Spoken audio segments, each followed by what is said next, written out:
ठीक है, बस रीडिंग ले लो। संधि अस्थियों के बीच में जो होते हैं स्थूल होते हैं, बड़े होते हैं, कठिन होते हैं। उसके बाद कौन सा है देखो, महाकुष्ठ में त्वक संकोच होता है। महाकुष्ठ में, इसको भी ध्यान रख लो, ये भी ज्यादा इंपोर्टेंट नहीं है कि महाकुष्ठ में क्या होता है। पहले तो सबसे पहले ये याद रखना है महाकुष्ठ क्या है। महाकुष्ठ क्षुद्रकुष्ठ। महाकुष्ठ में क्या होता है, त्वक संकोच होता है, त्वचा में दरारें पड़ना, त्वचा की सुक्ति, अंगों में ग्लानि, लक्षण पैदा होते हैं। श्लोक में आता है देखो, श्लोक नंबर 9 में, त्वक संकोच वेद स्वपन अंग सा। बस ये भी रीडिंग लो। इसके बाद देखो क्या है, एक कुष्ठ का लक्षण। महाकुष्ठ में ये ध्यान रखना कि त्वचा में संकोच होता है, दरारें पड़ जाती है, जैसे स्किन फट से जाती है ना, वो महाकुष्ठ है। और एक कुष्ठ क्या है, कृष्ण अरुण वर्ण का, जिसमें काले और लाल वर्ण के जो हो जाए उसे क्या कहते हैं, एक कुष्ठ। कृष्ण अरुणम येन भवेत् शरीरम तदेत एक कुष्ठ। इसको अंडरलाइन कर लो। कृष्ण अरुण वर्ण का हो गया, एक कुष्ठ है। त्वक में संकोच हो रहा है, वो महाकुष्ठ है। और हाथ और पैर की संधियों में हो रहा है, स्थूल है, मोटा है, वो क्या है, स्थूल अरुष्पुष्ट है। इसके बाद देखो कौन सा इसमें इंपॉर्टेंट है, जिसमें हाथ पैर के तलों में खुजली, वेदना, दाह, चोट हो, उसे चरम दल कहते हैं। ठीक है, रीडिंग ले लो इसको। जो रोग त्वचा, रक्त, मांस को दूषित करते हुए मूर्छा, दाह, बेचैनी, सुई। श्लोक नंबर 9 से 12 चल रहा है। सुश्रुत सूत्र स्थान निदान। बहुत लेट ज्वाइन हो रहे हो आज। बहुत लेट ज्वाइन हो रहे हो आज। निदान सुश्रुत निदान स्थान चैप्टर 5 श्लोक नंबर 9 से 12। 9 में पहला क्षुद्रकुष्ठ पढ़ा रहे हैं, स्थूल अरुष्क। जो सबसे पहला क्षुद्रकुष्ठ, उसमें क्या होगा, हाथ और पैर की संधियों में मोटे मोटे भयंकर दारुण बन जाएंगे। फिर है महाकुष्ठ। महाकुष्ठ में क्या होगा, त्वचा में संकोच हो जाएगा। एक कुष्ठ में क्या होगा, कृष्ण अरुण वर्ण का हो जाएगा। उसके बाद क्या देखो, हस्त पैर के तलों में खुजली खुजली होगी, वेदना, दाह, चोट आदि होगा। ये क्या है, कौन सा, चर्म दल है। ये भी ज्यादा इंपोर्टेंट नहीं है। उसके बाद देखो, जो रोग त्वचा, रक्त, मांस को दूषित करता है, विषप के समान फैलता है, ये भी विषप है, ये भी कोई खास नहीं है। विषप में बस इतना ध्यान रखना, विषप में क्या क्या दूषित होता है, त्वचा, रक्त और मांस। इसके बाद देखो सबसे लास्ट पे आ जाओ, श्लोक नंबर 12 पे, बिल्कुल लास्ट में देखो, कंडुवंतित श्वेतम पाई सिद्धमम प्रायः ऊर्ध्वकाय। इसको अंडरलाइन करो कि सिद्धम कुष्ठ हमेशा मोस्टली कहाँ होता है, ऊर्ध्वकाय में होता है। ठीक है, ऊर्ध्वकाय में कौन सा कुष्ठ होता है, सिद्धम कुष्ठ।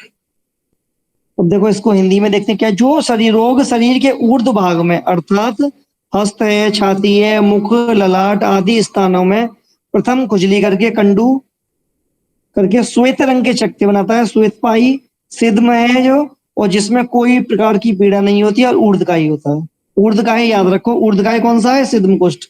और आचार्य चरक ने सिद्धम कुष्ठ को कहा है कि यह विशेष रूप से उरह प्रदेश में होता है, पूर्व प्रदेश में होता है। ठीक है, और सुश्रुत ने क्या कहा है, ये ऊर्ध्वकाय होता है, मतलब ऊर्ध्व के पूरे हिस्से में। चरक ने स्पेसिफिक दे दिया, ये किसमें होता है, उरह प्रदेश में होता है। ठीक, देखो एक और चीज थोड़ा डिफरेंशिएट करो, इंपोर्टेंट है। एक कुष्ठ यहाँ बताया है सुश्रुत ने श्लोक नंबर 10 का फर्स्ट हाफ, कृष्ण और अरुण वर्ण का, जबकि चरक ने बताया है मछली के सलकस होते हैं ना, जो मत्स्य सलकस के समान, मत्स्य सल्कवत। इंपोर्टेंट है, ये चरक से ज्यादा पूछे जाते हैं, यहाँ से कम पूछे जाते हैं। कुष्ठ हुआ, प्रमेह हुआ, ये शोष हुआ, यक्ष्मा हुआ, ये सब चरक से पूछते हैं। तो एक कुष्ठ का लिख लो चाहे लक्ष्य, यही इंपोर्टेंट है इसलिए बता दिया। एक कुष्ठ का लक्ष्य चरक के अकॉर्डिंग मत्स्य सल्कवत, यही पूछता है कि मत्स्य सल्कवत कौन सा कुष्ठ है, एक कुष्ठ। जबकि सुश्रुत ने क्या कहा है, कृष्ण और अरुण वर्ण का है, ये इंपोर्टेंट है। सुश्रुत से यहाँ ऊर्ध्व का ही कौन सा है, सिद्धम कुष्ठ, कंडू वाला है, और कौन सा है जिसमें श्वेत वर्ण के चकते बन जाते हैं, श्वेतम पाई। ये हो गए क्षुद्र कुष्ठ खत्म। ठीक है, अब आ जाओ नेक्स्ट पेज पर, श्लोक नंबर 30 पर आओ, 13 सॉरी 30 नहीं 13, 13वें श्लोक पे देखो, विचर्चिका आ गया। देखो विचर्चिका क्या है, जिस रोग में शरीर के हाथ पैर आदि अंगों में चर्म पर फटने सी रेखाएं पड़ जाएं, जैसे स्किन में फटने जैसी, जैसे स्किन फटने लगती है वैसी रेखाएं पड़ जाएं, जिसमें बहुत खुजली हो, अधिक पीड़ा हो और रुक्षता हो। ये लक्षण होते हैं तो ये विचर्चिका कहलाती है। ठीक है, तो विचर्चिका क्या है श्लोक में देखो, अति कंडु वर्ती स रूक्षा, रूक्षा पे अंडरलाइन करना, क्योंकि चरक ने कहा है कि यह बहुश्रावी होती है। यहाँ क्या है, रूक्ष है, और चरक कहता है इसमें श्राव आते हैं, सीक्रेशन होते हैं विचर्चिका में। विचर्चिका क्या होगी, स्किन में फटने जैसी रेखाएं पड़ जाएंगी, वो विचर्चिका होती है। कंडु होती है, दाहा रूजा सब होता है इसमें। और यही जब विचर्चिका केवल पांवों में होती है, पैरों में, तो उसे कहते हैं विपादिका। ठीक है, स्किन में फटने जैसी रेखाएं पड़ गई वो विचर्चिका है, और जब यही किस में हो गया, पांव में हो गया, तो विपादिका है। विपादिका पाद से ही समझ जाएंगे आप लोग, ये विपादिका होता क्या है, कंडू होता है, खुजली होता है, ये कुछ नहीं पूछने का, खास नहीं पूछते, बस इतना ध्यान रखना है। रूक्ष बताया है, अच्छा इसने सुश्रुत में सरूक्षा, थोड़ा सा श्लोक में याद रखना, अति अति कंडू वर्ती रूजा सरूक्षा भवंती गात्रेषु विचर्चिका। इसके बाद आ जाओ श्लोक नंबर 14 और 15 पे, जिसमें से श्राप हो, जो गोल हो, ठोस हो, तीव्र कंडू युक्त हो, स्पर्श में चिकना, वर्ण में काला हो, उसे किटिव कहते हैं। ठीक है, सबसे पहला अंडरलाइन करो, किटिव में क्या है, श्राव। श्लोक में लिखा हुआ यत श्रावी, तो किटिव क्या है, श्राव हो रहा है जिसमें, किटिव होता है एक्जिमा जैसा इन्होंने दे रखा है। और उसके बाद क्या है देखो, व्रत छोड़ दो, घन इसको करो, घन जो ठोस है, उग्र कंडू बहुत तीव्र खुजली युक्त, स्निग्धम और जो स्निग्ध है, ये पॉइंट इंपॉर्टेंट है श्लोक नंबर 14 की फर्स्ट लाइन में, श्रावी घनम उग्र कंडू तत् स्निग्ध। 3 पॉइंट, श्रावी है, घन है, घन है, उग्र कंडू है और स्निग्ध वर्ण का है। ये क्या है, किटिव, कृष्ण काले वर्ण की। एक्जिमा क्या, वही जैसे छाजन-सी नहीं बोलते गाँव में लोकल लैंग्वेज, छाजन-सी होती है, वो होता है ये किटिव, काले काले से चकत्ते पड़ जाती हैं, मोटे बिल्कुल ठोस, हाथ से दबाओगे दबाएंगे नहीं। ठीक है, अब स्निग्ध पे मैंने क्यों अंडरलाइन कराया था, क्योंकि चरक ने इसको खर बताया है, खर खुरखुरा स्पर्श में होता है, जबकि सुश्रुत क्या कह रही है, स्निग्ध होता है। ये थोड़ा सा एक डिफरेंशिएट करने वाला है, इसको नोट कर लेना। इसके बाद देखो, जो श्राव कंडू दाहा युक्त छोटी छोटी पीड़िकाओं से युक्त हो, उसे क्या कहते हैं, पामा कहते हैं। ठीक है, तो पामा क्या है, श्राव, श्राव पे अंडरलाइन करना, श्राव, श्राव पामा पूछती है, श्राव रहित, श्राव सहित होता है पामा, और यही बिल्कुल सेम होगा, लेकिन उसमें श्राव नहीं होगा, श्राव रहित वो होता है रक्षा, नीचे आ जाएगा लास्ट लाइन में देखो, श्राव रहित कंडू युक्त पीड़िकाएं जब सारे शरीर में हो जाए तो उसे क्या कहते हैं, रक्षा कहते हैं। मतलब दोनों में क्या है, पीड़िकाएं हैं, खुजली है, सब कुछ है। एक में सीक्रेशन होने लगा तो वो तो पामा हो गया, और एक में श्राव रहित है, सीक्रेशन नहीं है, वो रक्षा हो गया। और अगर घन है, बहुत ठोस है, स्निग्ध है, तो वो किटिव हो गया। इसको याद रखना, ये भी अच्छा क्वेश्चन है। पामा रक्षा में डिफरेंशिएशन क्या है, कि पामा होती है श्राप सहित और रक्षा होती है श्राप रहित।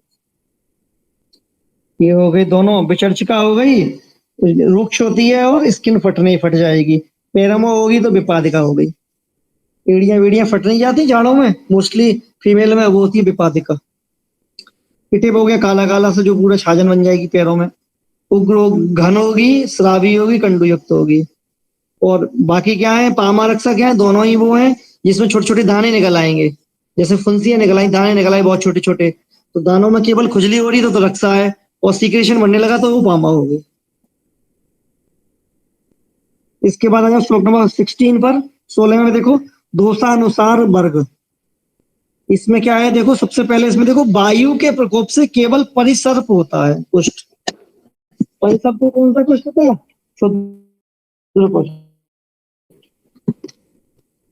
ठीक है, तो परिसर्प कुष्ठ में किसके प्रकोप होता है, वायु से। केवल सांप वाला क्या है, वायु से। सांप हमेशा बहुत तेज दौड़ता है, मिट्टी मिट्टी खेतों में हवा से बातें करता है, ऐसे याद रखो, तो ये हो गया परिसर्प, वायु से। उसके बाद देखो बच्चे कौन से हैं, विसर्प, किटिव, विचर्चिका, पामा, चर्मदल।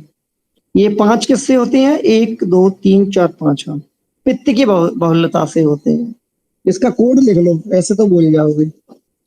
वायु की अधिकता से हो गया परिसर्प, सर्प उड़ रहा है वायु में। अब इसका लिखो कोड, चंपा, चंपा, चा से देखो क्या हुआ बताओ, चर्मदल, चम से पा से पामा, चंपा हो गया की, चंपा की नहीं, चंपा देखो, चंपा पित्त की बीवी है, बहुत कॉमन कोड है, शायद आपको पता भी होगा। चंपा पित्त की बीवी है, चंपा को तोड़ दो, चम से हो गया चर्मदल, पा से हो गया पामा, की से हो गया किटिव, तीन हो गए, बीवी, विचर्चिका और विसर्प। किसकी है? पित्त की बीवी, तो ये हो गया पित्त से। ठीक है, वायु से परिसर्प हुआ, और पित्त से कौन कौन हुए? चंपा की बीवी, चंपा की बीवी को पित्त से प्रकोपित है, ऐसे याद रख लो जाए। तो चंपा चर्मदल, पामा की से किटिव, बीवी बी से विसर्प और बी से विचर्चिका। ये फिनिश। इसके आगे देखो चलते हैं, अब श्लोक नंबर 17 पे आते हैं। देखो क्या है, क्लास, क्लास क्या है? देखो क्लास भी कुष्ठ का ही एक वेद है, कुष्ठ का ही टाइप दे रखा है इन्होंने क्लास को। इसके तीन वेद होते हैं, बात, पित्त और कफ। इसको अंडरलाइन करो। क्लास क्या होता है कि बात, पित्त और कफ। ठीक, इसके बाद देखो क्या है, कुष्ठ और क्लास में भेद यह है कि क्लास केवल त्वचागत ही रोग है, ठीक है, स्किन तक ही रहेगा क्लास, और स्राव रहित होता है, मतलब सिक्रेशन नहीं होगा क्लास में। यह क्लास बात से मंडल युक्त, अरुण, स्पर्श में कठिन, त्वचा और केस का नाशक होता है। ठीक है, अब क्या है, क्लास क्या है? कुष्ठ की टाइप है, जो केवल स्किन, मतलब कुष्ठ स्किन तक ही सीमित है, तो क्लास कह दिया उसे। ठीक है, क्या इसमें कोई भी प्रकार का सीक्रेशन नहीं होगा, इनिशियल स्टेज है, कोई सीक्रेशन नहीं होगा। तीन टाइप कर दिए, बात, पित्त, कफ। बात वाले के क्या लक्षण है? मंडल युक्त, जिसमें मंडल बने होंगे, मंडल समझे ना, गोल गोल सर्कुलर रिंग टाइप के, जैसे दांत में होता है मंडल, वो बने होंगे, तो क्या है? बात दोष से युक्त क्लास है। ठीक है, मंडल, श्लोक में पहुंचो 17 श्लोक के मिड में, मंडल अरुणम परुषम परिध्वंसी। दो चीज याद रखनी है, बात की क्लास क्या है? मंडल युक्त है, और परिध्वंसी मतलब रोमों का नाश करने वाला है, जहां होगा स्किन वहां के केस का नाश कर देगा। ठीक है, अब पित्त का देखो, पित्त पीला है, पदम पत्र पित्तकाशम, कमल के पत्ते के समान हो गया। परिधा धायुक्त होगा, डिकोड कर देंगे। इसके बाद कफज, श्वेतम स्निग्धम बहल कंडुमच, श्वेत होगा, महल होगा, कंडुयुक्त होगा, ये भी डिकोड हो जाएगा, बात पित्त कफ, तीनों हो गए। अब देखो लास्ट बिल्कुल लाइन 17 श्लोक में, संबंध मंडल मंडलमंते जातम रक्त रोमम च असाध्य अग्निदग्धम च। संबंध मंडल मतलब जिस क्लास के मंडल, एक से ज्यादा मंडल है, संबंध आपस में जुड़ गए, मतलब आसपास बिल्कुल उसके मंडल एकदम जुड़ गए हैं। ठीक है, जातम रक्त रोमम, जिसके रोम रक्त वर्ण के हो गए हैं, अग्निदग्धम, जो अग्नि के जलने से उत्पन्न हुआ है, ये क्या होता है? ऐसा क्लास असाध्य क्लास होता है, ये इंपॉर्टेंट है। ठीक है, इसको अंडरलाइन कर लो। तो क्लास क्या है? क्लास के तीन वेद होते हैं, बात, पित्त, कफ। बातज क्लास होता है मंडल युक्त और परिध्वंसी, रोगों का नाश करने वाला होता है। पित्तज क्लास कमल के पत्तों जैसा होता है, डीकोड हो जाएगा, कफज भी छोड़ दो। इंपोर्टेंट क्या है? असाध्य क्लास के लक्षण, जिसके मंडल आपस में जुड़ जाएं, जिसके रोए रक्तवर्ण के हो जाएं, और जो अग्नि के जलने से उत्पन्न हुआ हो। ठीक है, आचार्य चरक ने इसके दारुण चारुण वेद बताए हैं, स्वित्र क्लास, ये सभी इसी के टाइप हैं। अब एक चीज याद रखना, नॉलेज के लिए बता रहा हूं, कि तीन रोग ऐसे होते हैं जिनके तीन वेद होते हैं, जो इंपोर्टेंट रोग हैं। एक तो क्लास है, बात, पित्त, कफज, ऐसे तीनों लोग पूछते हैं, ऐसा नहीं है कोई इंपॉर्टेंट है, नॉलेज के लिए बता रहा हूँ। देखो क्लास हो गया, एक होता है रक्त पित्त, जो जिसके तीन वेद होते हैं, ऊर्ध, अधोग और कौन सा होता है? तीर्थगामी। ऐसे ही तीन प्रकार के सोत होता है। ये ऐसे तीन मेन रोग हैं जिनके तीन भेद होते हैं, क्लास के, रक्त पित्त के और सोत के। इसको बोलते हैं किशोर, ये किशोर को रोग हुआ, ऐसे याद रखते हैं। किशोर, का से क्लास, सो से सोत, और रा से रक्त पित्त, ये जो तीन रोग हैं सभी के तीन सब डिवीजन है। ठीक है, दारुण चारुण हो गया चरक के अनुसार, क्लास क्लास खत्म। सूत्र क्या है बताइए तुम्हें, बेटे लिखो। आचार्य चरक में ये उससे ही पूछेंगे ज्यादातर, चरक से। 1 वर्ष पुराना सूत्र असाध्य होता है, इसको याद रखना। 3 वर्ष पुराना अर्धित असाध्य होता है, पहले भी बता चुका हूं। 1 वर्ष पुराना वात रक्त याप्य होता है। भूल गए हो, दोबारा नोट कर लेना। 3 वर्ष पुराना अर्धित असाध्य, 1 वर्ष पुराना स्वित्र असाध्य, 1 वर्ष पुराना वात रक्त याप्य। इसके बाद आ जाओ श्लोक नंबर 18 पर, 18वें श्लोक पे आओ, देखते हैं इसमें क्या काम का है। हिंदी पढ़ते हैं तो पता चलेगा। कुष्ठ में वायु की अधिकता से त्वक संकोच होता है, ठीक है, इसको ध्यान रखना कि त्वचा में जो संकोच होता है कुष्ठ में वायु की अधिकता से होता है। स्वेद का अभाव या अधिक्य भी वायु की अधिकता से ही होता है। स्वेद को भी मोस्टली स्वेद में कहाँ पहुंच जाता है आदि पित्त पर, इसको थोड़ा सा ये ध्यान रखना। शोथ है, सूफ है, त्वचा का दारण, कोर्णयम, स्वरवंग आदि लक्षण उत्पन्न होते हैं। कुछ नहीं है, छोड़ दो सब। पित्त की अधिकता से पाक, वेदन, अंगुलियों का गलना, कान, नाक, नासिका का गल जाना, नेत्र में लाली, सत्तु, कृमि आदि जीवों की उत्पत्ति। इसको अंडरलाइन करो कि कृमियों की उत्पत्ति किससे है? पित्त से है। श्लोक में पहुंचो, श्लोक नंबर 18 के ऊपर में देखो, सत्व उत्पया पित्तेन लिखा है ना, सत्व उत्पत्तया पित्तेन। कीटों की उत्पत्ति, कृमियों की उत्पत्ति सुश्रुत में किससे बताइए? पित्त से, जबकि चरक ने कफ से बताई है, ठीक है। कफ की अधिकता से त्वचा में कंडू, वर्ण भिन्नता, सूत, श्राप, भारीपन ये लक्षण होते हैं। इन कुष्ठों में से जो आदि बल प्रवृत्त हैं, ठीक है, माता पिता के दोष से शुक्र शोणित में ही जो दोष आया है, पूर्व जन्मकृत कर्मों की वजह से जो हुआ है वो, और पुंडरीक और कांकड़क, ये इंपॉर्टेंट है, पुंडरीक और कांकड़क ये असाध्य होते हैं।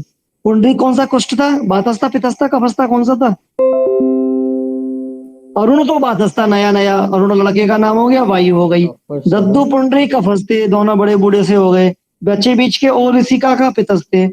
तो अब इसमें से बताओ, देखो पुंडरी कौन सा हुआ? कफज हुआ। कांकड़ा कौन सा हुआ? पित्तज हुआ। ये असाध्य हैं, पुंडरीक और कांकड़क और आदि बल प्रवृत्त। पुंडरीक कांकड़क में अंडरलाइन करो, ये सबसे इंपॉर्टेंट है, बाकी अभी तक इतना इंपॉर्टेंट नहीं था, ये इंपॉर्टेंट था। इसके बाद था इससे पहले जो बताया था क्लास में, परिध्वंसी इंपॉर्टेंट था और असाध्य क्लास के लक्षण इंपॉर्टेंट था। पामा रक्षा भी पूछ सकते हैं, डिफरेंशिएट भूल ना जाओ, पामा क्या है, रक्षा क्या है। चरक ने केवल कांकड़क कुष्ठ को असाध्य बताया है, आचार्य चरक ने सिर्फ कांकड़क कुष्ठ को असाध्य बताया है। यहाँ सुश्रुत ने क्या बताया? पुंडरीक और कांकड़क दोनों ही असाध्य होते हैं।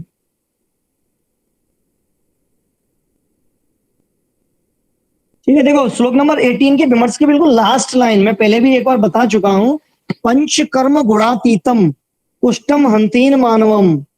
पंचकर्म गुणातीतम लिख के पूछते हैं किस व्याधि के संदर्भ में है? ये होता है कुष्ठ का असाध्य लक्षण, मतलब कुष्ठ में पंचकर्म कराने से भी अगर कोई लाभ नहीं हो रहा है तो वो कुष्ठ मनुष्य को मार देगा, असाध्य हो गया वो। रक्त नेत्रम, जिसके नेत्र रक्त वर्ण के हो गए, हत स्वरम, स्वर क्षीण हो गया है, ठीक है, ये किसके लक्षण है? कुष्ठ की असाध्यता के लक्षण है। पंचकर्म गुणातीतम बहुत इंपॉर्टेंट है, इसको द्वारा ब्रैकेट में बंद कर लेना, रिवाइंड मारा इसलिए। और रक्त नेत्रम को। अब आया श्लोक नंबर 9 कहाँ है सर? पर श्लोक नंबर 18 के हिंदी के नीचे विमर्श है, बिल्कुल नीचे उसके, श्लोक नंबर 19 से जस्ट ऊपर पंचकर्म गुणातीतम मिल गया जी सर, को लिख लो डैश लगा के, कुष्ठ का असाध्य लक्षण। पंचकर्म गुणातीतम का मतलब होता है पंचकर्म गुण अतीतम, मतलब पंचकर्म कराने के बाद भी कुष्ठ सही नहीं हो रहा, पंचकर्म से भी कोई इफेक्ट नहीं आ रहा, तो ये असाध्य लक्षण हो गया। अब देखो, यथा वनस्पति जात प्राप्य काल प्रकर्षणम, जिस तरह उत्पन्न हुई वनस्पति वृक्ष काल की अधिकता से, इसको अंडरलाइन कर लेना फर्स्ट आपको श्लोक नंबर 20 के, ये सिर्फ संदर्भ के लिए उपमा दे रहे हैं। देखो क्या कर रहे हैं, जैसे उत्पन्न हुआ वनस्पति या वृक्ष काल की अधिकता से वृष्टि से बढ़कर जड़ों के द्वारा भूमि के भीतर जम जाता है। जैसे पेड़ होगा, उसकी जड़ें धीरे धीरे बढ़ती गई, पानी लग रहा है, धूप लग रहा है, हवा लग रही है, धीरे धीरे अंदर पहुंच गई। उसी प्रकार से प्रथम त्वचा में उत्पन्न हुआ कुष्ठ चिकित्सा नहीं करने से कुछ समय के पश्चात क्रम से रक्त मांस आदि धातुओं में व्याप्त हो जाता है। श्लोक नंबर 20 का लास्ट अंडरलाइन करो, क्रमेण धातून व्यापनोति नरस्य प्रतिकारणी। कि अगर हम प्रथम उत्पन्न हुआ कुष्ठ की चिकित्सा नहीं करेंगे तो क्रम से रक्त मांस आदि धातुओं में चला जाएगा। जैसे वनस्पति की जड़ें, पेड़ की जड़ें धीरे धीरे अंदर पहुंचते हुए अपनी जड़ें जमा लेती हैं, पेड़ स्थिर हो जाता है, उसी तरह कुष्ठ भी धीरे धीरे सभी धातुओं में अंदर चलता जाता है। तो ये उपमा हो गई, इसको ध्यान रखेंगे। आगे चलते हैं, देखो श्लोक नंबर 21 to 26। ये क्या है, स्थान वाइज कुष्ठ के लक्षण है। देखो कोई इंपोर्टेंट नहीं है बिल्कुल भी, जो इंपोर्टेंट है वो मैं बता दूंगा। क्या क्या इंपोर्टेंट है देखो। त्वचा में कुष्ठ के उत्पन्न होने पर स्पर्श की हानि हो जाएगी, स्वेद आएगा, कंडू, विवर्णता, रुक्षता, ये लक्षण उत्पन्न होते हैं।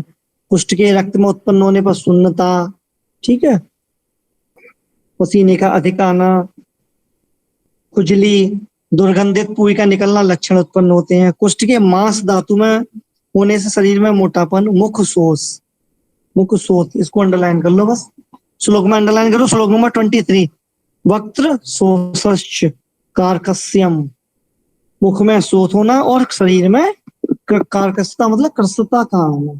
ये कौन से है कि जब कुष्ठ मांस धातु में चला गया, त्वचा में गया तो सबसे पहले क्या हो रहा है, स्पर्श की हानि हो रही है, बस इतना याद रखो। त्वचा में स्पर्श की हानि हो रही है, फिर उसके बाद क्या है, रक्त में चला गया तो रक्त में क्या हो रहा है, त्वचा में शून्यता हो रही है। इसको भी थोड़ा सा डिफरेंशिएट से याद रखना। स्पर्श हानि किसका है, त्वचा का, ठीक है, और रक्त का क्या है, त्वचा में शून्यपन। त्वक स्वाप, श्लोक नंबर 21 का बिल्कुल फर्स्ट लाइन स्पर्श हानि, श्लोक नंबर 22 की फर्स्ट लाइन त्वक स्वाप, त्वचा के लक्षण है और ये रक्त के लक्षण है। क्योंकि त्वचा में सुन्नापन आ गया तो हम कहां से डिफरेंशिएट कंफ्यूजन में पड़ जाएंगे कि अगर दिखा रहा है त्वचा में सुन्नापन है, त्वचा कहाँ होगा, कुष्ठ में ही होगा। कुष्ठ कुष्ठ कहाँ होगा, त्वचा में ही होगा। कहाँ, ऐसा नहीं है कहाँ पे पहुंच गया, रक्त में। केवल अगर सेंसेशन जा रही है टच की तो कुष्ठ कहाँ पर है, त्वचा में है। लेकिन अगर स्किन में सुन्नापन आ रहा है, नम्बनेस आ रही है, तो कुष्ठ पहुंच रहा है रक्त धातु में। इसके बाद मुख पर शोष आ रहा है, शोथ आ रहा है और कर्कशता आने लगी शरीर में, तो पहुंच गया कुष्ठ मांस धातु में। उसके बाद देखो जो इंपोर्टेंट है वो बता रहा हूं, बाकी सब छोड़ दो। श्लोक नंबर 25 का फर्स्ट हाफ, ये सबसे इंपोर्टेंट है। नासा भंग अच्छी राग, नासा का भंग होना और नेत्रों में लालिमा आना, ये किसका लक्षण है, अस्थि और मज्जा में कुष्ठ के होने पर कृमि संभव हो, कीड़ों का, कृमियों की उत्पत्ति होना। नासा भंग अच्छी राग, पूरा अंडरलाइन कर लो। नासा भंगो अक्षी रागश्च छते च कृमि संभव।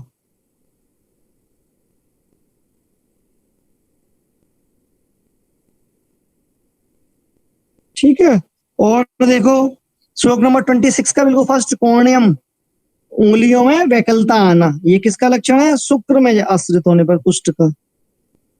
बस यही इंपॉर्टेंट है, सबसे इंपॉर्टेंट नासाभंग अच्छी राग, बाकी सभी ये कॉमन है। स्पर्शानी त्वकगत कुष्ठ, त्वक स्वाप मतलब त्वचा में शून्यता होना, किसका है, रक्तगत कुष्ठ। वक्त्र शोषम, मुख में शोथता आना। मांसगत कुष्ठ, नासाभंग अच्छी राग क्रमी, अस्थि और मज्जागत कुष्ठ।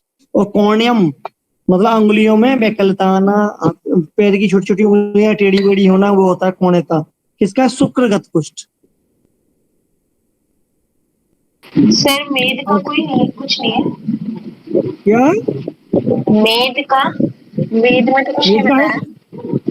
सभी धातुओं का, पर मेद का कोई इंपोर्टेंट नहीं था इसलिए छोड़ दिया। मैं दोबारा पढ़ देते हैं, कुछ होगा तो बता देंगे दोबारा। मेद धातु में कुष्ठ के आश्रित होने पर शरीर में दुर्गंध आएगी, मल की वृद्धि होगी, कीड़े पड़ जाएंगे। तो कीड़े कृमि किसमें पड़ गए, देखो मेद में भी है और इसमें भी, अस्थि मज्जा में भी है। शरीर का विदारण होना कोई खास इंपोर्टेंट नहीं है, इसलिए छोड़ दिया था मैंने, ठीक है। केवल एक इंपोर्टेंट है सबसे, अगर पेपर ऐसे ही बनता है तो, नासाभंग अच्छी राग, बाकी चार और बता दिए हैं। स्पर्शानी त्वक स्वाप, वक्त्र शोषम, कॉर्नियम। सेकंड इंपोर्टेंट वक्त्र शोषम, थर्ड इंपोर्टेंट कॉर्नियम, और लास्ट में बिल्कुल स्पर्शानी त्वक स्वाप। इसके बाद देखते हैं, देखो श्लोक नंबर 28 पर आ जाओ। साध्य असाध्यता कुष्ठ की क्या है, देखो त्वचा, रक्त और मांस में उत्पन्न कुष्ठ साध्य होता है, अंडरलाइन कर लो। मेद धातु में जाने पर याप्य हो जाएगा, ठीक है, और इसके आगे अस्थि मज्जा शुक्र में जाएगा तो असाध्य हो जाएगा, ठीक है। तो त्वचा में, रक्त में और मांस में साध्य कुष्ठ है। अगर स्किन के ऊपर ऊपर हो रहा है तो साध्य है, रक्त धातु दूसरे तोड़िए तो भी साध्य है, और अगर मांस धातु तक पहुंच रहा है तो भी साध्य है। लेकिन अगर मेद तक पहुंच गया तो याप रहेगा, और अस्थि मज्जा शुक्र वगैरह पहुंच गया आगे सभी में तो क्या हो जाएगा, असाध्य हो जाएगा, ठीक है। अब आ जाओ श्लोक नंबर 30, देखो पढ़ो। म्रियते यदि कुष्ठेन पुनर्जाते अपि गच्छति, यदि कोई कुष्ठ का रोगी मर गया तो दूसरे जन्म में भी कुष्ठ रोग से होता है ग्रसित वो, इसलिए यह कुष्ठ खराब रोग जैसा है, वैसा दूसरा कोई कष्टकारी रोग नहीं है।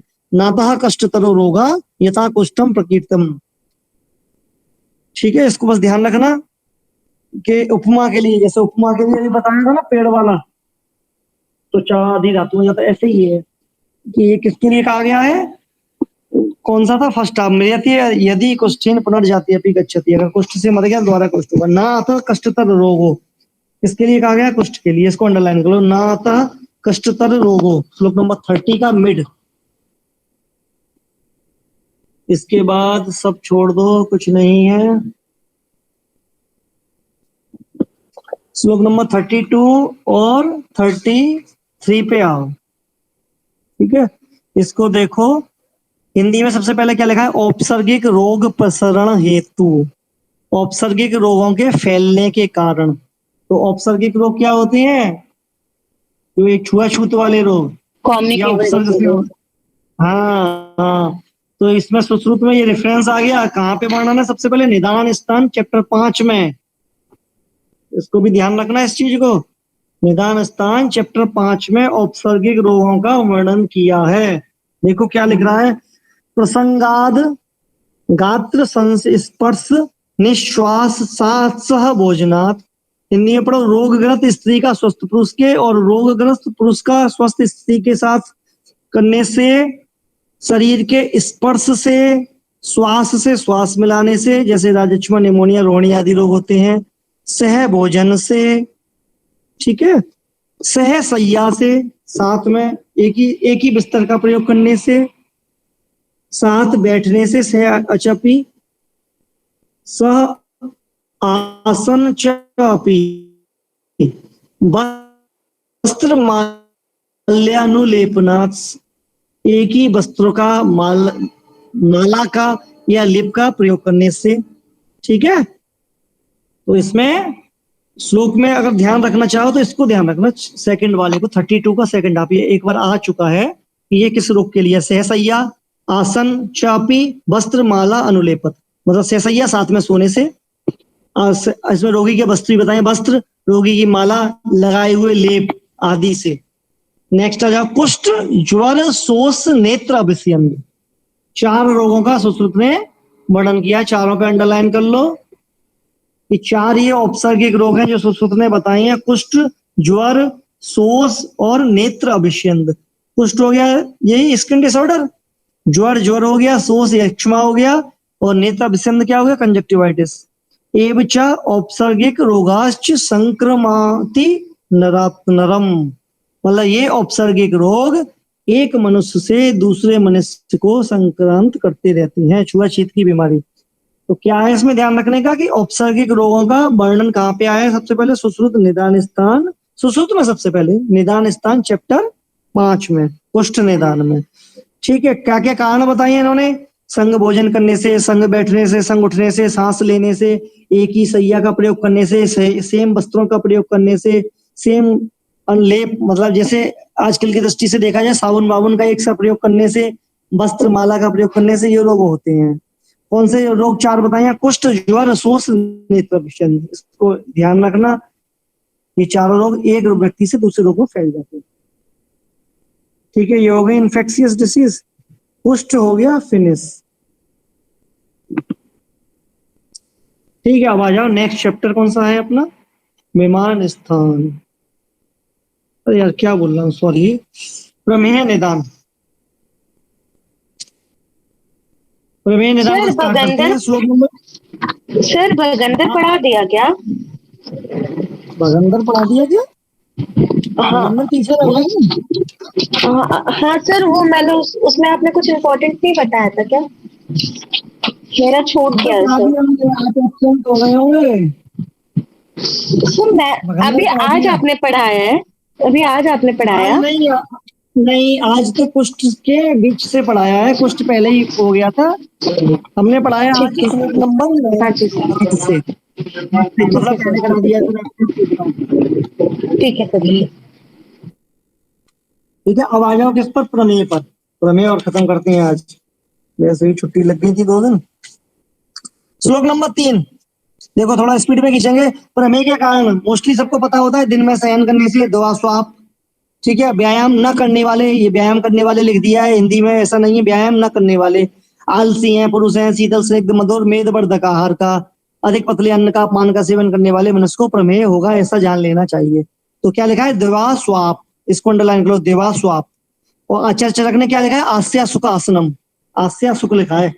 आराम से पड़े रहते हैं, काम धाम नहीं करते, उनको प्रमेय होता है। वो भी इंपोर्टेंट है, चरक का इंपोर्टेंट है, आस्या सुखम। यहाँ क्या है, देवास्वाप। इसके बाद आ जाए श्लोक नंबर 4, संप्राप्ति। ऊपर का कहे गए प्रमेय जनक आहार विहार का सेवन करने वाले मनुष्य के अपरिपक्व यानी आम, वात पित्त कफ, जब मेद धातु के साथ संयुक्त होते हैं, अंडरलाइन करते चलना, तीनों दोष हो गए, आम हो गया। आम प्लस तीनों दोष किसके साथ संयुक्त हो रहे हैं, मेद धातु के साथ। मेद धातु भी याद रखो, कौन सी दोष हो रही है, मेद। मूत्रवाही स्रोतस, स्रोत कौन सा इन्वॉल्व हो रहा है, मूत्रवाही स्रोतस का अनुसरण करके नीचे की ओर जाके बस्ती को मुख को वहीं स्थित कर देते हैं घेर कर, और प्रमेय रोग उत्पन्न करते हैं। ठीक है, तो प्रमेय की उत्पत्ति कारण क्या है, वही आलसी व्यक्ति जितने भी हैं पड़े रहते हैं, दवा स्वाप करने वाले हैं, बहुत ज्यादा दिन में सोते हैं, या चरक ने लिखा है आस्या सुख, आस्या सुख आसनम ऐसे करके है चरक का कोटेशन। Yes sir. संप्राप्ति क्या बनेगी, तीनों दोष प्लस आम। आम क्यों बना, मिथ्या आहार विहार से पड़े हैं, कोई काम नहीं कर रहे, आलसी जीवन जी रहे हैं, मिलके क्या करेंगे, मेद धातु के साथ संयुक्त हो जाएंगे, जिससे इकट्ठे होकर वो क्या करेंगे, मूत्रवाही स्रोत में ब्लॉक लगा देंगे, तो क्या होगा, प्रमेय रोग उत्पन्न हो जाएगा। इसके बाद अगर श्लोक नंबर 5, तेसाम तो पूर्व रूपाणी, इनके पूर्व रूप क्या क्या है, बहुत सारे पूर्व रूप होते हैं, इसलिए तेसाम शब्द का प्रयोग किया गया है। देखो क्या क्या, हस्त पाद तल दाह, हाथ और पैर के तलों में दाह होना, जलन होना, हथेली में, पैर की तलवे में जलन होना। ठीक है, चरक ने क्या लिखा है इसकी जगह, वो भी बहुत इंपॉर्टेंट है, नोट करना चाहो कर लेना, कर पादयो सुप्त दाह, कर पादयो सुप्त दाह, मतलब पैरों में सुन्नापन और जलन होगी।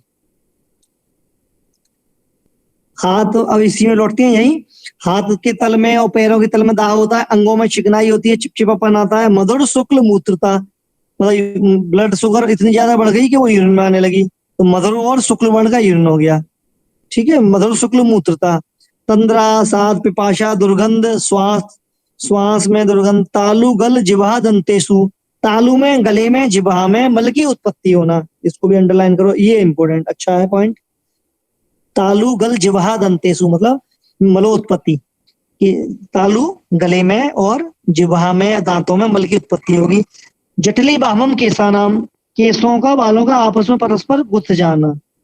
वृद्धिश्च नखानाम, नाखूनों की वृद्धि होना, ये लक्षण क्या है, प्रमेय के पूर्व रूप है, ये इंपॉर्टेंट है सारे प्रमेय के पूर्व रूप जो बताए मैंने, हस्त पाद तल दाह, मधुर शुक्ल मूत्रता, तालु गल जिह्वा दंतेसु मलोत्पत्ति, जटली भावम केसानाम, वृद्धिश्च नखानाम।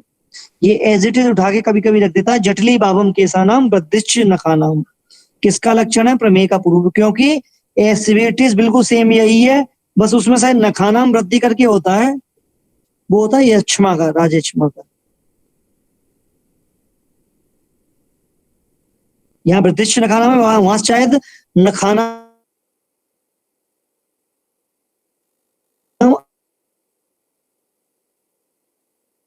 अति वृद्धि करके कुछ होता है, बस केवल संस्कृत के शब्दों का फेर है, बस वो होता है यक्षमा का, राजयक्षमा का। ठीक है, ये इंपोर्टेंट मार दो इस पे टिक, बढ़िया, ये चारों बता दिए मैंने। चरक ने बताया कर पादियो सुप्तदा, ये सभी क्या है, प्रमेय के पूर्व रूप है, इंपोर्टेंट है, यहाँ भी चरक से ज्यादा कुछ। और प्रभु मले बहुत अधिक मात्रा में, गंदले और बहुत अधिक मात्रा में मूत्र का त्याग करना, किसके लक्षण है, ये सभी प्रमेयों के लक्षण होते हैं। इसी के देखो विमर्श में लिखा हुआ है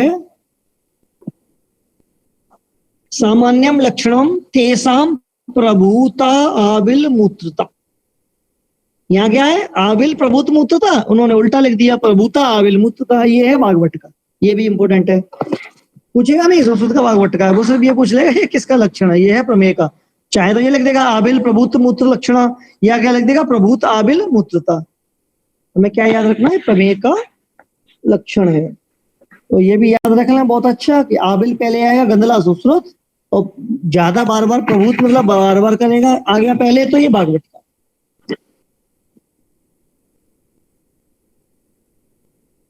प्रमेय 20 होते हैं। श्लोक नंबर 7 देखो, प्रमेय पीठिका है, सभी प्रकार के प्रमेय सब दोषों से उत्पन्न होते हैं। प्रमेय 20 होते हैं। बात पित्त कफ ये 3 दोष होते हैं। मेद धातु रक्त शुक्र दूष्य होते हैं आदि, रक्त से लेकर शुक्र तक लिखा है इन्होंने, ये इसके दूष्य होते हैं। दोष कौन कौन से 3 है, बात पित्त कफ, धातु मेद है, और दूष्य कौन कौन से हैं, रक्त से लेकर शुक्र तक। इसमें थोड़ा सा चरक ने कुछ और दे रखा है, चरक का सुन लो आप लोग, बाकी चरक में पढ़ लेना, नहीं कंफ्यूजन बहुत होगा। अभी हम चरक बताने लगे, थोड़ा सा बता देता हूँ उसमें दोनों कि चरक ने इसके दूसरे कौन कौन से बताए हैं। चरक ने इसके दूसरे बताए हैं ओज, बसा, अंबु, लसीका। ठीक है, ओज, बसा, अंबु, लसीका, 10 दूसरे हैं, 4 हो गई है, ओज, बसा, अंबु, लसीका, प्लस 6 धातु हैं। रक्त से लेके कहां तक 7 धातु होती है ना, उसमें से अस्थि हटा दो बस, समझ गए, सिर्फ अस्थि हटा दो, बाकी सभी बची हुई धातु हैं। ये दूसरे हैं किसके, प्रमेय के।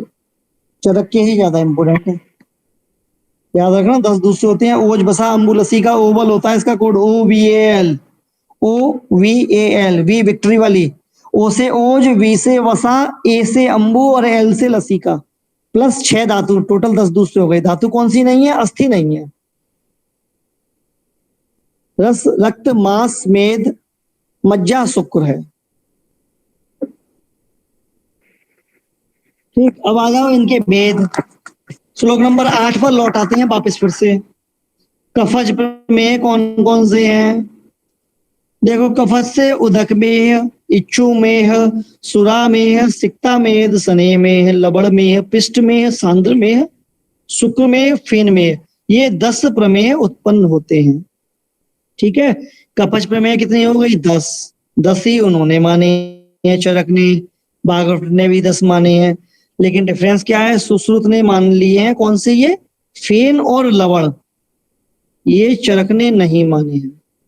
जी सर। फेन में और लवड़ में, इसको अंडरलाइन कर लो कि फेन में और लवड़ में सुश्रुत की देन है। शिवांशु कुछ पूछ रहे थे क्या? नहीं सर, वही देख रहा था कि चरक ने ये 2 नहीं माने हैं। हाँ, फेन और लवड़ नहीं माने हैं। वही सासा सीसी सुसु। हाँ ठीक, बिल्कुल, कोड तुम्हें सही पता है। सासा सीसी बोलो, दोबारा कोड सुनाओ पूरा, मुझे नहीं पता ये। सर मुझे भी क्लियर नहीं है ज्यादा। वही सासा सुसु सीसी सने अला। हाँ ऐसे ही है।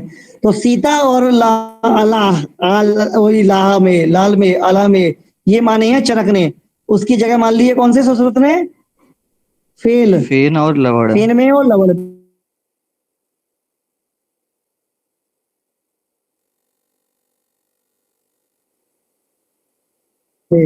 हाँ, तो सुश्रुत ने सीतालाल को फेल कर दिया, ये होता है इसका कोड। सुश्रुत ने सीतालाल को फेल कर, फेन में है और लवड़ में। ठीक है, ये मजा वहीं से आता है पढ़ने में जब चरक पढ़ते हैं, यहाँ से नहीं आते पढ़ने। चलो 10 में होगा, इसको याद रखना। सिंपल कभी कभी पूछ भी लेते हैं कि 10 में होते हैं, क्या हुआ।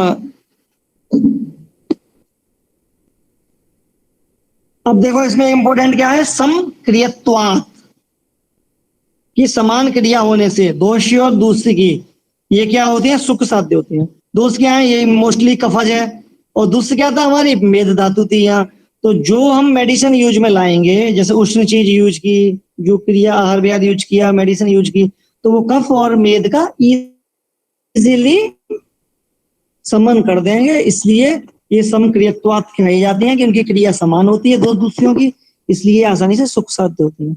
पता होगा ना ये तो सबको, समक्रियत्वात। शिवांशु नहीं सर। आ गया? हाँ सर पता नहीं है। पता थे? नहीं सर। हाँ तुमको पता है।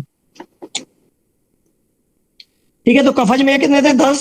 सुश्रुत ने कौन से माने हैं? फेन में, लवण में, और चरक ने कौन से थे इसकी जगह?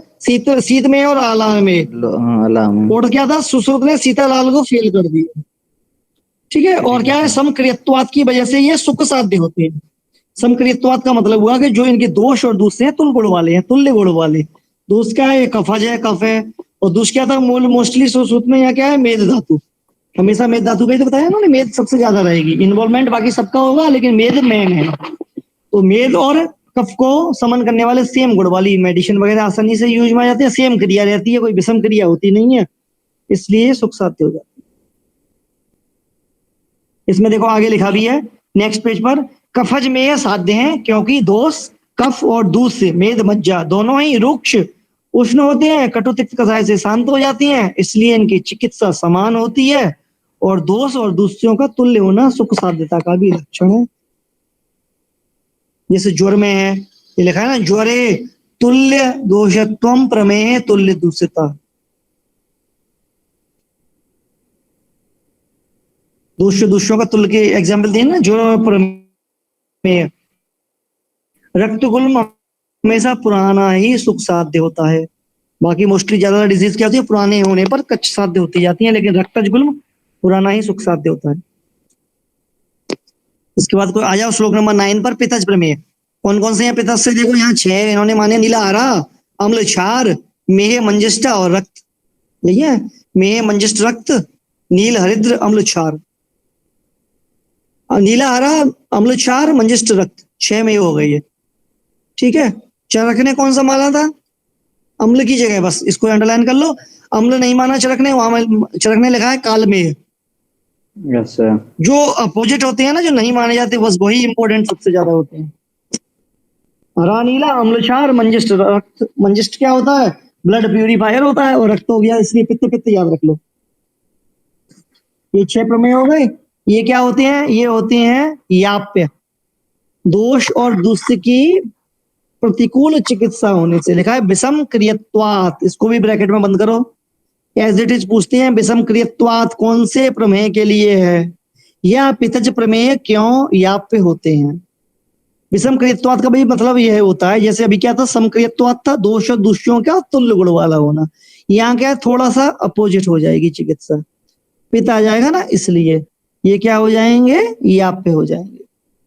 चरक ने अम्ल मेह की जगह काल मेह माना है, बस।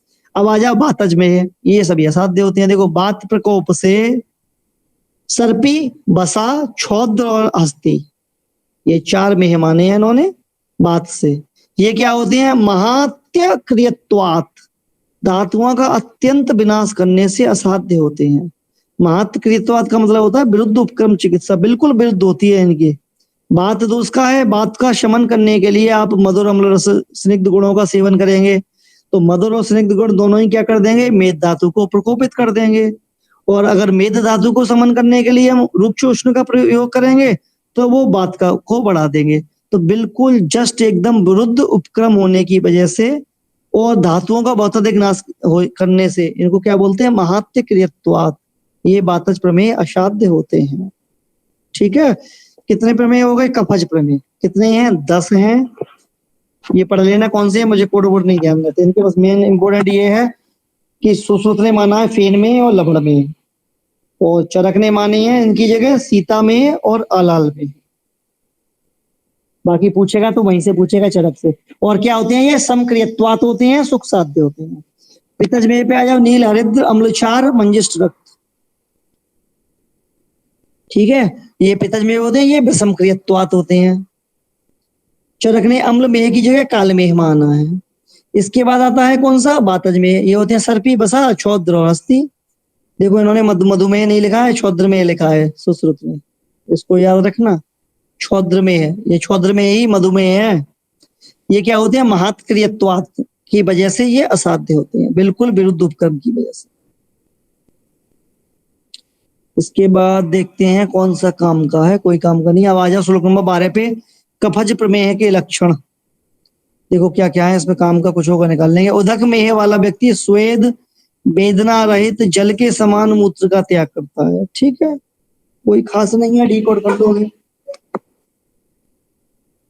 इक्षु में वाला व्यक्ति ऊख के रस के समान, गन्ने के रस के समान मूत्र का त्याग करता है। ठीक है, इसके बाद भी इसमें और कौन सा है, सुरा में वाला व्यक्ति सुरा के समान में। ये देख रहा हूं कोई इंपॉर्टेंट हो डायरेक्ट बता दो। इसको अंडरलाइन करो, विशद लवण तुल्यम लवण में ही, कि विशद मूत्र का त्याग कौन करेगा, लवण में ही। अब आया है सबसे इंपॉर्टेंट, हिरष्ट रोमा पिष्ट में ही। हिरष्ट रोमा का मतलब रोमांच होना, रोमांच होना, रोए का खड़ा हो जाना।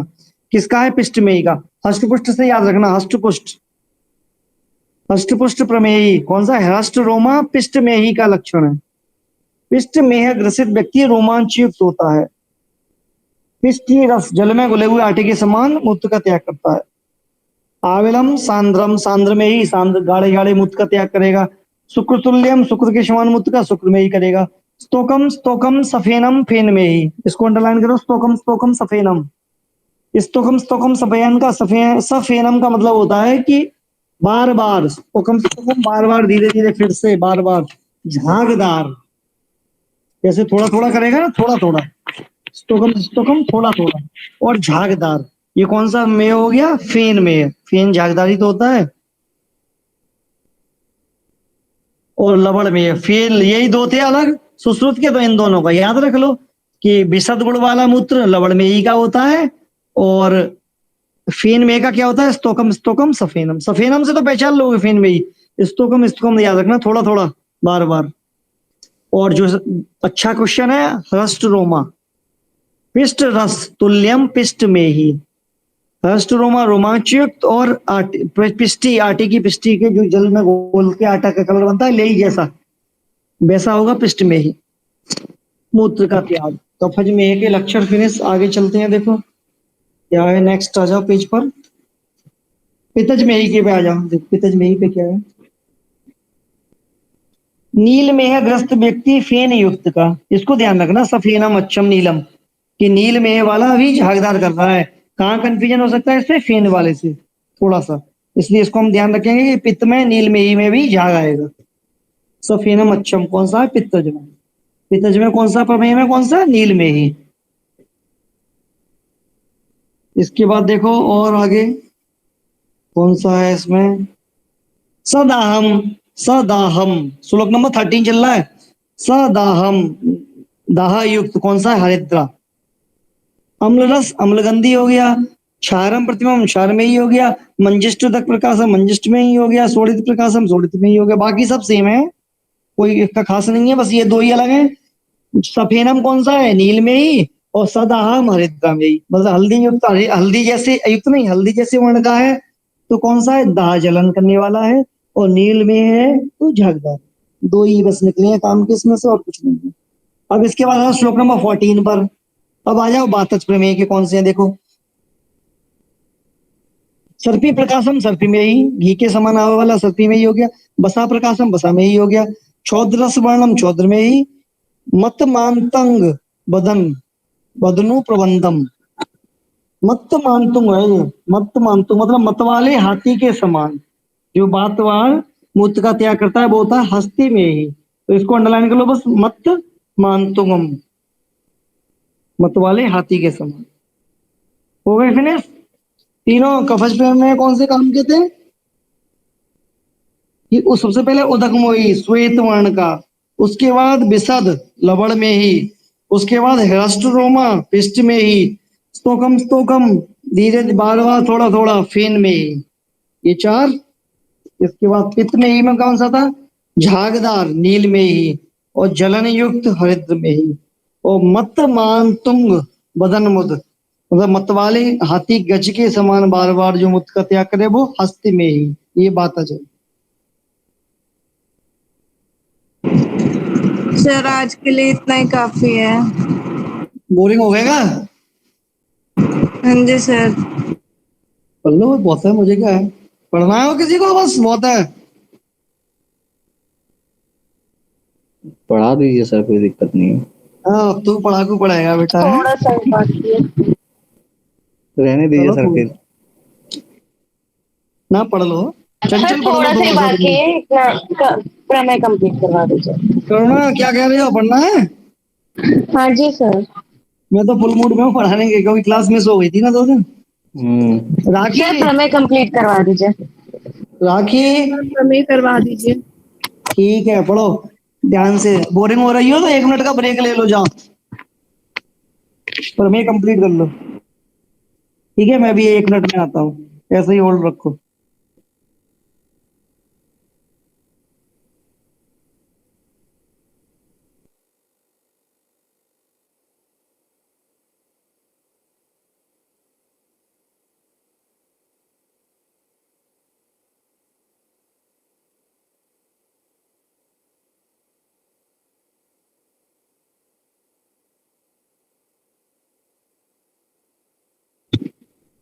देखो, रेगुलर बच्चों का मैं अलग ग्रुप बना दिया है। आप लोग एक काम करना, मुझे एक बार मैसेज कर देना बस मेरे नंबर पे, तो मैं नंबर ऐड कर दूंगा, क्योंकि ग्रुप में से नंबर ढूंढने में दिक्कत आती है।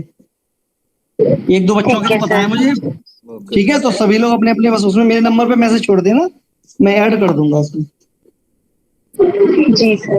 ठीक है, चलो आगे चलते हैं श्लोक नंबर 15 पर। अब ये क्या है, प्रमेय के उपद्रव है। ठीक है, प्रमेय के कॉम्प्लिकेशन क्या क्या है, देखो, मक्षिकाओं का प्रमेय पर और उसके मूत्र पर बैठना। ठीक है, कि प्रमेय के व्यक्ति के बॉडी पे मक्खियां बैठ रही हैं या उसके मूत्र पर बैठ रही हैं, ये क्या है, प्रमेय का उपद्रव। और मांस का उपचय होना, मांसो उपचय, इसको दोनों को अंडरलाइन करो। आलस, स्थूलता, प्रतिश्राय, अंग शिथिल, अरुचि, विपाक, निद्रा, ये सभी क्या है, ये कफज प्रमेय के हैं। ठीक है, तो कफज प्रमेय में हमें बस इतना याद रखना है, जो काम का है मैंने बोल दिया, मांस का उपचय होना और मक्खियों का व्यक्ति पे बैठना या मूत्र पे बैठना। बाकी थोड़ा ध्यान रखना, देखो अरुचि है, विपाक है, ये सभी कफज प्रमेय के उपद्रव है। नहीं पूछते, ज्यादा इंपोर्टेंट नहीं है, अभी तक तो नहीं पूछा।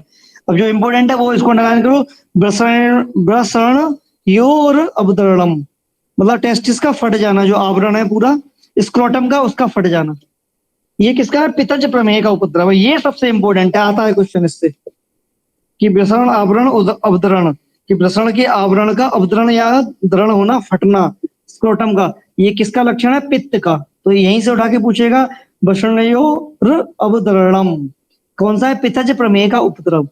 हृदय, सूल, अम्लिका, ज्वर, अतिसार, बमतु, धूमायनन, ये सब पहचान लोगे आप। निद्रा, नाश, पांडु, ठीक है, ये सभी पित्तज की होती है। हृदय ग्रह, ये कफ का है। और लौल्यम, मिल गया, लौल्यम, इसको ब्रैकेट में बंद कर लो, ये इंपॉर्टेंट है। लौल्यम का मतलब होता है कि हर रस को खाने की इच्छा है उसकी, इतना लालची हो गया है, सब कुछ खाएगा, मीठा, खट्टा, नमकीन, मिर्च विच सब, हर रस को खाने की इच्छा, ये होता है लौल्यम। ये किसका है, कफज प्रमेय है, कफज ही है ना, उल्टा वातज। बातिज प्रमेय, बातज प्रमेय का उपद्रव है। ठीक, बस यही है, बाकी कुछ नहीं पूछते इससे। दो सबसे इंपॉर्टेंट है, ब्रसण उसका आवरण का अवतरण होना, दूसरा लौल्यम, वो पित्तज का है, ये वातज का है। और मांस का उपचय होना, ये कफज का है। ठीक, लौल्यम याद रखना, ये सभी रसों को चखने की इच्छा रखने वाला। अब आ जाओ, देखो प्रमेय पीड़िका, प्रमेय पीड़िका इंपोर्टेंट टॉपिक है, श्लोक नंबर 16 पे। वसा तथा मेद धातु से व्याप्त शरीर वाले एवं प्रकोपित वातादि तीनों दोषों से आक्रांत धातु वाले प्रमेही के शरीर में 10 पीड़िकाएं उत्पन्न होती हैं। 10 पीड़िकाएं, सबसे पहला पॉइंट, पीड़िकाओं की संख्या कितनी है सुश्रुत के अनुसार, 10। कौन कौन से हैं, शराबी, सरसप, कक्षपिका, जालनी, विंता, पुत्रिणी, मसूरिका, अलजी, विदारिका और विद्रती। ठीक है, ये सर 10 क्या ट्रिक है होगी, क्या इसका? इसका कोड से मैंने तो नहीं याद किया, मैंने याद नहीं कि मेरे पास ठीक है है सर। भी नहीं इसका फीचर। अगर मुझे मिलेगा तो मैं बता दूंगा।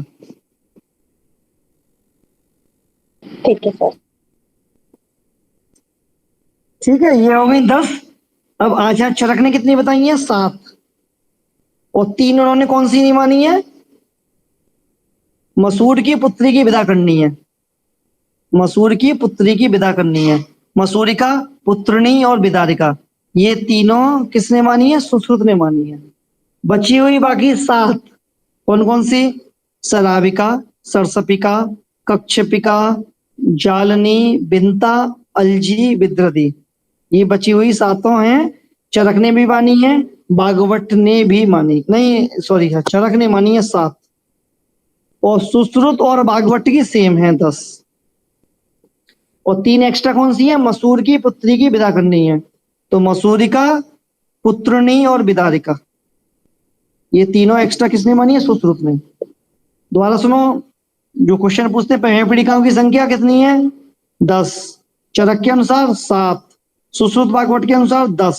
चरक के अनुसार 7 कौन सी है? सरावी, कच्छपिका, जालनी, सरसपी, अलजी, विंता, विद्रदी। सुश्रुत की एक्स्ट्रा कौन सी है? मसूर की पुत्री का विदा, मसूरिका, पुत्रनी, विदारिका। ठीक है।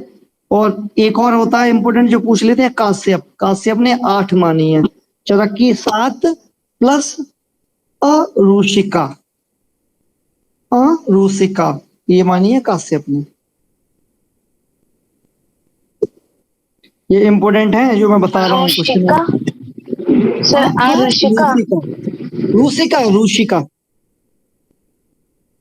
अरूषिका, ये मानी है काश्यप ने। दोबारा रिपीट करता हूं, देखो चरक ने 7 कौन कौन सी? सराबिका, कक्षपिका, जालनी, सरसपी, अलजी, बिंता, विद्रदी। ठीक है। सुश्रुत बागवट ने 10 कौन कौन सी? 7 तो सेम यही, प्लस मसूरिका, पुत्रनी, विदारिका। इसका कोड बता दिया मैंने, मसूर की पुत्री की विदा करनी है। ये 3 एक्स्ट्रा मानी है सुश्रुत बागवट ने।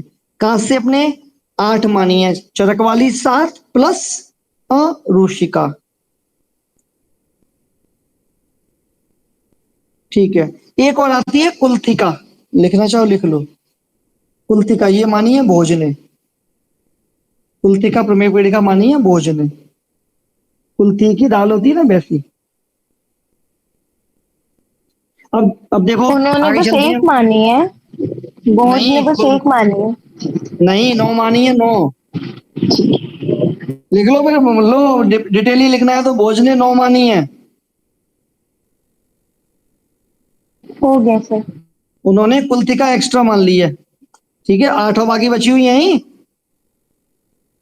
9 हो गई ना। इतना पूछता नहीं है भोज का, बस कुलथिका याद रखो, भोज की 9 है और कुलथिका उसने एक्स्ट्रा मानी है।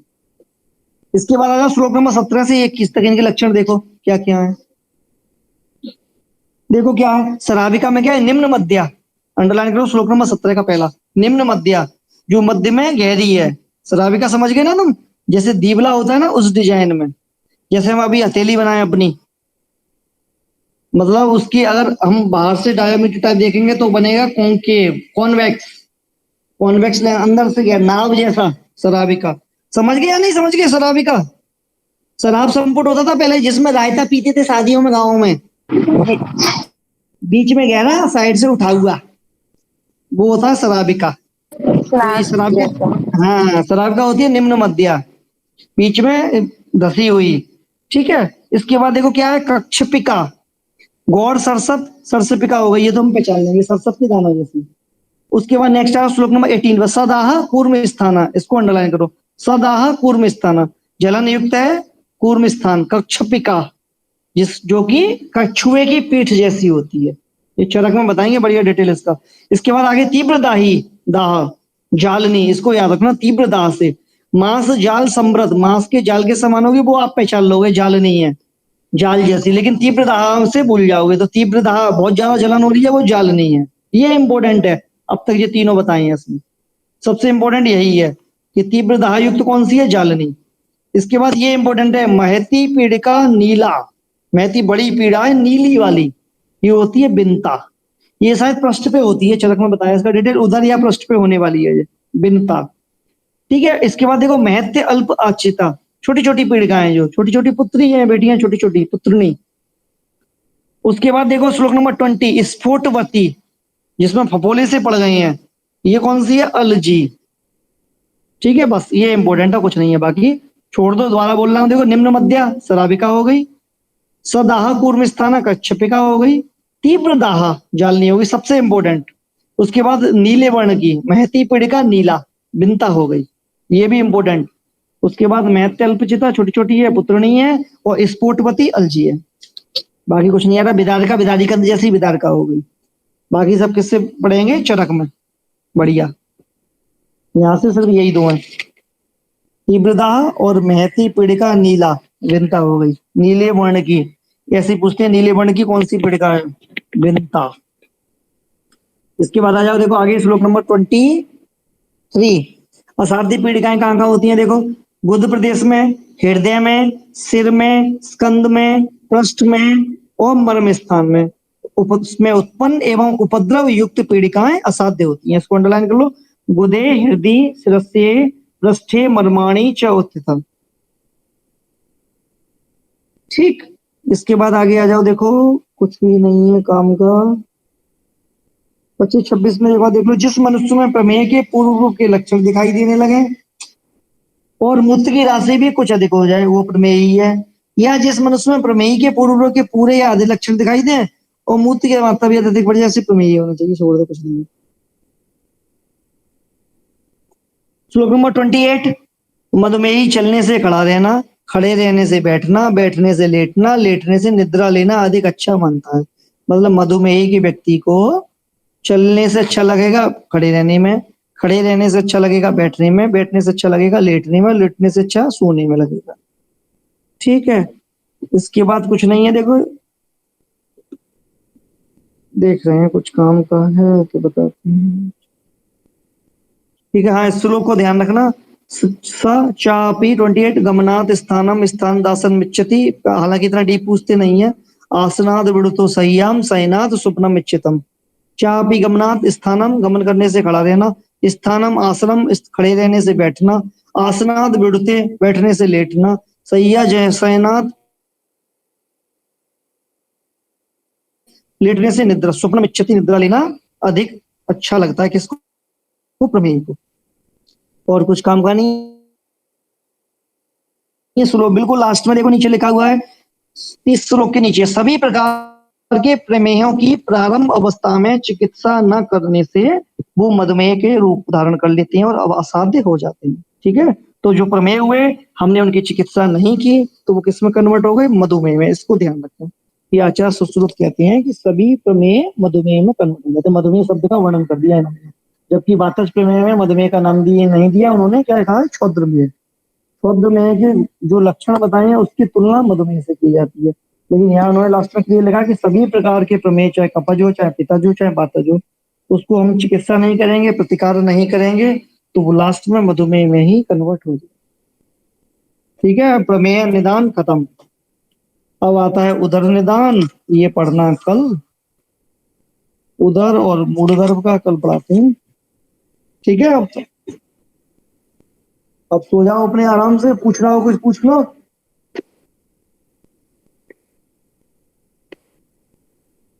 अरे सोच आ गई क्या? जग रहे हो? सर मेरा क्वेश्चन छूट गया था आगे का, क्या छूट गया? छूट गया था। अब मत पढ़ मैं तू अपना क्लास नहीं कल, कर पाई। बाद में पढ़ लियो मुझसे। ठीक है, अज्ञा में गला सूख गया मेरा। ठीक है सर। पढ़ोगे? चलो पढ़ो। तो जिसने लेफ्ट नहीं नहीं मारना हो सर, लेफ्ट मार कोई लेना, बात नहीं। सुनना हो सुन लो। 2 मिनट पढ़ाता हूँ। कुछ बोलो, कहाँ से छूटा है बताओ जल्दी। सर वही जो आज पढ़ा है वो तो कर लिया, वही एक पेज में आप क्लास नहीं अच्छा, कर बहुत पाई ज्यादा थी। है, टाइम लगेगा थोड़ा। ठीक है, अरे सर एक ही पेज तो है। तो एक ही पेज है। हाँ कुछ तो स्टार्टिंग में ही चल एक ही कुछ पेज पे है। आओ, श्लोक नंबर 3। देखो कुष्ठ के कारण क्या होते हैं? सबसे पहला कारण होता है विरुद्ध आहार। इसको ध्यान रखना पॉइंट को, विरुद्ध आहार। ये विरुद्ध आहार का सेवन करने वाले व्यक्तियों को स्किन डिसऑर्डर होने के चांस की प्रोबेबिलिटी बहुत ज्यादा रहती है। ठीक है, ये तो शिवांशु तो भाग गया बहुत जल्दी। उसके बाद क्या है? देखो बमन के वेग को जो रोकता है, ये तो याद रखो। श्लोक नंबर 3 की हिंदी में देखो, ग्राम्य, अनूप और जलीय प्राणियों के मांस को दूध के साथ सेवन करेगा, ठीक है। ग्राम में आनुप उदक मासानी पैसा सेवन, दुग्ध के साथ सेवन। और जो वमन के वेग को रोकता है, ऐसे व्यक्तियों को क्या होता है, कुष्ठ होने के चांस रहते हैं। उनके ऐसे मनुष्यों की बढ़ी हुई वायु प्रकोपित हुए पित्त और कफ को लेकर त्रिर्कवाही शिराओं में जाकर व्याप्त होकर शरीर के बाह्य मार्ग कौन कौन से हैं, रक्त, लसिका, त्वचा और मांस।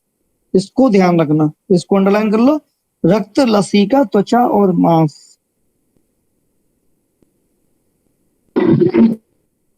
इसको याद रख लेना बहुत ध्यान से। इसको दूषित करती हैं तो वो कुष्ठ हो जाता है, ठीक है। एक कुष्ठ के दो कारण मेन होते हैं, एक तो विरुद्धाहार, एक होता है पूर्व जन्मकृत कर्म, कि पिछले जन्म में हम जो कर्म करके आए हैं। आदि बल प्रवृत्त, अभी लास्ट में भी तो बताया था ना कि आदि बल प्रवृत्त हमेशा असाध्य होता है। कुछ हमारे इस जन्म के कर्म, कुछ पुराने जन्म के कर्म की वजह से हमें कुष्ठ हो जाता है। और आगे देखो, नेक्स्ट पेज पे आ जाओ। देखो देखो सप्तको द्रव्य संग्रह लिखा है 320 पेज पर के ऊपर, श्लोक नंबर 4 के ऊपर 1 2 3 4 5वीं लाइन में सप्तको द्रव्य संग्रह, ये कुष्ठ के लिए कहा जाता है। इसको ब्रैकेट में बंद कर लो। सप्तक धातु विसर्प के लिए कहती हैं, सप्तक बल राजेक्षमा के लिए कहती हैं। सर कहाँ पर है? श्लोक नंबर 4 के ऊपर सप्तानाम सप्तको द्रव्य संग्रह मिल गया। मिल नहीं रहा है। पेज नंबर 3 का बीच में ऊपर से 1 2 3 4 5 मिल गया शब्द का। हाँ हाँ हाँ हाँ। सप्तको द्रव्य संग्रह कुष्ठ के लिए कहा गया, ठीक है। सप्तक धातु विसर्प के लिए, सप्तक धातु विसर्प के लिए, सप्तक बल राजक्षमा के लिए। उसके बाद आ जाओ श्लोक नंबर 4 पर, कुष्ठ के पूर्व त्वक पारुष्यता, त्वचा में खुरखुरापन आ जाएगा, कोई खास नहीं है। इसके बाद स्वेद बाहुल्यम अस्वेदनम, इसको अंडरलाइन कर लो। स्वेद बाहुल्यम मतलब पसीने का बहुत ज्यादा आना, या अस्वेदनम या पसीने का बिल्कुल ना आना, ये किसका लक्षण है, पूर्व रूप कुष्ठ का। यही पूर्व रूप किसका है, बात रक्त का भी है, ठीक। उसके बाद क्या थे, 7 महाकुष्ठ होते हैं, 11 क्षुद्र कुष्ठ होते हैं। इस तरह 18 कुष्ठ के भेद बताए हैं सूत्र में। 7 महाकुष्ठ, 11 क्षुद्र कुष्ठ। चरक ने बताए 7, 18 और असंख्य। तो असंख्य हम शब्द याद रखेंगे। असंख्य भेद किसने किए हैं कुष्ठ के, आचार्य चरक ने। वैसे कुष्ठ की संख्या कितनी है, 18। कौन कौन से 7 महाकुष्ठ है, अरुण, उदुम्बर, ऋष्यजीव, श्लोक नंबर 5 के नीचे, श्लोक नंबर 6 से ऊपर, ऋष्यजीव, कपाल, कांकड़क, पुंडरीक और दद्रु, ये 7 महाकुष्ठ होती हैं। इसका कोड बताया था ऐसे ही, ए ऐसे आवाज देती ना किसी को, ए ओ, तो ए से हो गया अरुण, ओ से उदुम्बर, ठीक है। ऋषि, ओ ऋषि काका, ओ से उदुम्बर, ऋषि से ऋषिजीव, काका, का से काकड़क, का से कपाल, और दद्रु पुंडरीक, ये बड़े बूढ़े से हो गए। ये क्या हो गए, 7 महाकुष्ठ हो गए। इसके बाद आते हैं 11 क्षुद्र कुष्ठ, स्थूल, अरुष्क, महाकुष्ठ, महाकुष्ठ पर अंडरलाइन करो, ये क्षुद्र कुष्ठ में है महाकुष्ठ। एक कुष्ठ, चरमदल, विसर्प, परिसर्प, सिद्म, सिद्म इंपोर्टेंट है, इसको अंडरलाइन करो। विचर्चिका, पिटिव, पामा, रक्षा, ये सभी 11 क्या होते हैं, ये 11 क्षुद्र कुष्ठ होते हैं,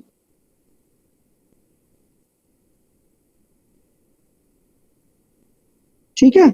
महाकुष्ठ को अंडरलाइन करो, चर्मदल को अंडरलाइन करो, सिद्म को अंडरलाइन करो, ये इंपॉर्टेंट है बहुत। और 7 महाकुष्ठ याद कर लेना, बाकी बचे हुए 11 अपने आप क्या हो जाएंगे, क्षुद्र कुष्ठ हो जाएंगे। इसके बाद बताए थे हमने कि सभी कुष्ठ मोस्टली कृमि युक्त होते हैं, मतलब कृमि उसमें जरूर होंगे। श्लोक नंबर 6 में लिखा है, देखो, सर्वाणी कुष्ठानी सवातानी वातयुक्त, सपित्तानी पित्तयुक्त, सश्लेष्माणी कफयुक्त और सक्रमीणानी, कृमि युक्त होते हैं, इसको याद रखेंगे।